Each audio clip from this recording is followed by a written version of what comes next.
ரசகுல்லா எப்படி பண்றதுன்னு பார்க்கலாம். 1/2 லிட்டர் பால் வச்சிருக்கு. 1/2 லிட்டர் பால் பொங்கி வரும்போது எலுமிச்சம்பழ ஜூஸ் ஊற்றணும்.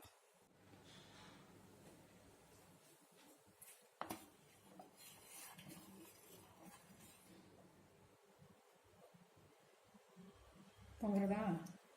இப்போ எலுமிச்சம்பழத்தை விட்டுறேன்.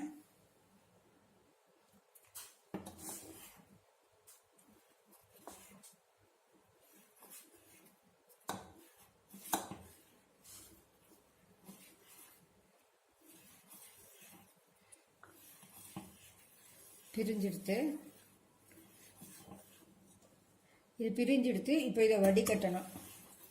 கொஞ்சம் ஆறணும். புழிஞ்சு அதை பாலை திரிக்க வச்சாச்சு. இதை வடிகட்ட போறோம்.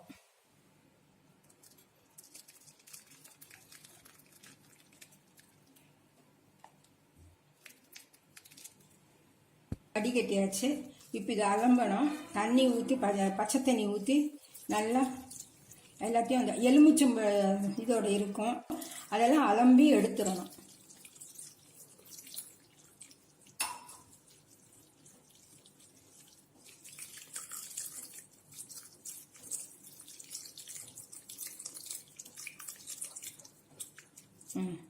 இப்போ அலம்பியாச்சு. இதை வந்து மூட்டையாக கட்டி புழிஞ்சிடணும் தண்ணியெல்லாம்.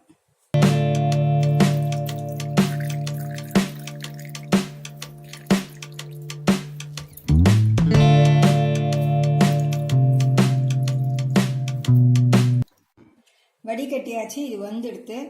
இதோ இப்படி இருக்கு. இதை இப்போ வந்து தட்டத்தில் போட்டு நல்லா மசிச்சுக்கலாம். உதிராக இருக்கு. இதை நல்லா உள்ளங்கையை வச்சு மசிக்கணும்.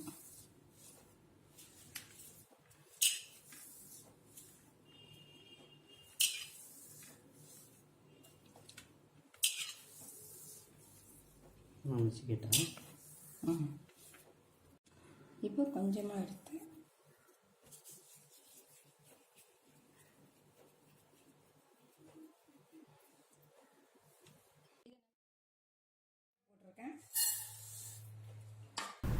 ஒரு கப்பு சர்க்கரைக்கு 4 கப்பு தண்ணி ஊற்றணும்.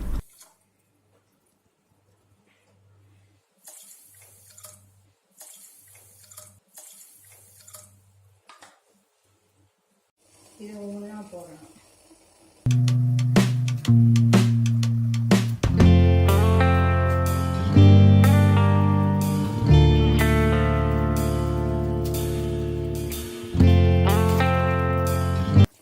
இது இப்படி ஒரு 15 நிமிஷம் குடிக்கணும். அடுப்பை வந்து கொஞ்சம் சின்னதாக வச்சுக்கலாம். மூடி வச்சிடலாம். துணி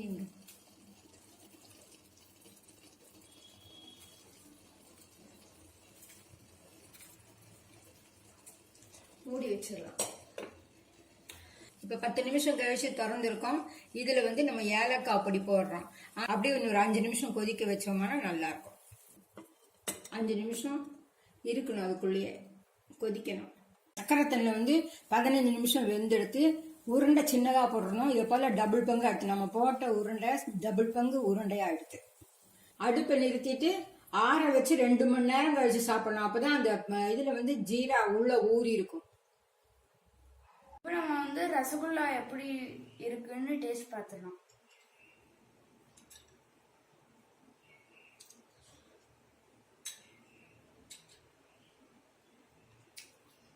ஸ்வீட்டா,